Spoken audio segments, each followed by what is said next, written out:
Hi there, and welcome back to the series SHRM Test Prep Masterclass. In today's video, we are discussing personal integrity, which is the first subcompetency under ethical practice. So let's look at the definition of ethical practice as described in the SHRM BaSK. The knowledge, skills, and abilities needed to maintain high levels of professional integrity and to act as an ethical agent who promotes core values, integrity, and accountability throughout the organization. Well, that's the definition. The three sub-competencies we will be discussing over the next three videos are personal integrity, professional integrity, and ethical agent. Let's begin with personal integrity. The topics we will discuss under this are espoused values and enacted values, acknowledge mistakes and take accountability, recognize personal biases, and being a role model. As always, these are the proficiency indicators as listed in the SHRM BaSK. Now, the question of what personal integrity means can be hard to answer.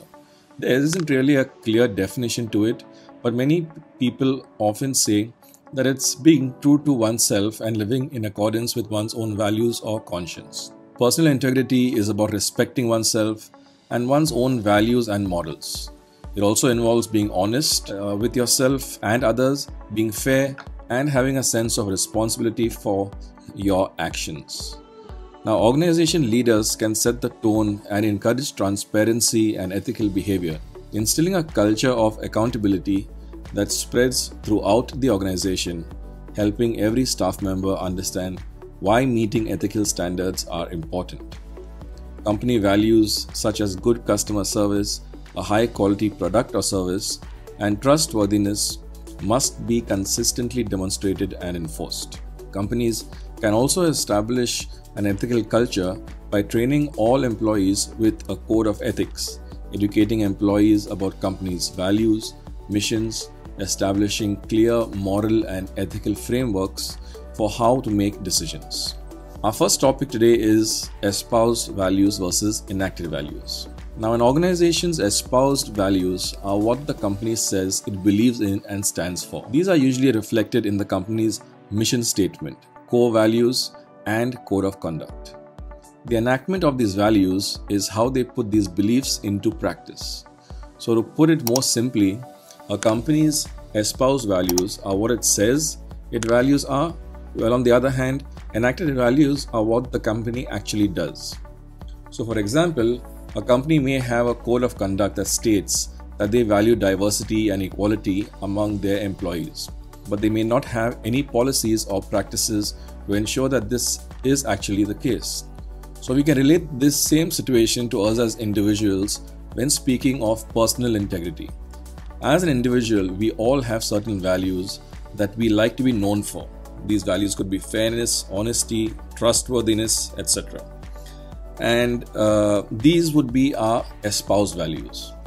However, these will continue to remain our espoused values only and not become our enacted values if we don't actually live by them in situations and demonstrate them on a daily basis in our day-to-day actions and in the workplace. This could also be classified as hypocrisy. The second topic is acknowledge mistakes and take accountability. It is the responsibility of HR professionals to own up. Now, when mistakes are made, they should learn from them and not pass the blame on to other people. This then inspires other employees to hold themselves accountable for their own mistakes. It is important to make sure that mistakes are acknowledged, investigated, and lessons are learned. Now, we should not be afraid to take accountability for our actions, and this is the right and ethical thing to do. Let's face it, mistakes in the work environment will happen, and they are not inherently bad. They can actually be a great way for someone to grow. However, it is important to make sure that they are acknowledged, investigated, and again, lessons are always learned. This is, however, also dependent on our own moral compass. What is our stance of honesty as a person will definitely reflect the way we conduct ourselves in the workplace. If we want to instill a culture where employees feel comfortable owning up for their mistakes, then we have to set an example for this ourselves by conducting ourselves in an honest and fair manner. Ultimately, executive leadership must put the framework in place to implement ethical standards and support accountability. Topic number 3. Recognize personal biases. The workplace is a complicated environment. The culture of a company, the working styles of co-workers, and the personalities of managers can all affect how people feel about their jobs. One thing that can also affect how people feel at work is bias. This is something that needs to be recognized and addressed in order to make sure that everyone feels like they are being treated fairly.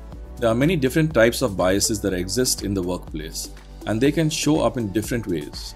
For example, one type of bias is called affinity bias, which is when someone favors those who belong to their same group or share similar interests with them. Another type of bias is called in-group bias, which makes it more likely for someone to favor members from their own group. In both cases, the bias manifests by emphasizing similarities over differences. Now, it's worthwhile to hire people from all backgrounds and not let any preconceived notions about what you think the person is like affect your judgment. Each employee deserves to be treated with respect, and any personal prejudices or biases should be curbed. So take a step back before starting any interaction and employ empathy to achieve the best possible outcome. As we become aware of our own personal biases, we should gain the skills and awareness of differing cultural needs and ethical standpoints to ensure that we are providing appropriate communication and programs to all employees. This is our responsibility as an HR professional in a multicultural workplace. Number 4, being a role model. Now, being a role model for our organization is not just about the way we act, but also how we behave. In order to be a good role model, we need to be aware of what is going on in the company and always have an open mind. We also need to make sure that we are aware of the company's values and try our best to match our own values to the company's values. This will then reflect in the way we conduct ourselves around our teams. We need to understand that as HR professionals, we have the power to influence our workforce, and employees will look up to the HR professionals to get a feel of what the organization is all about.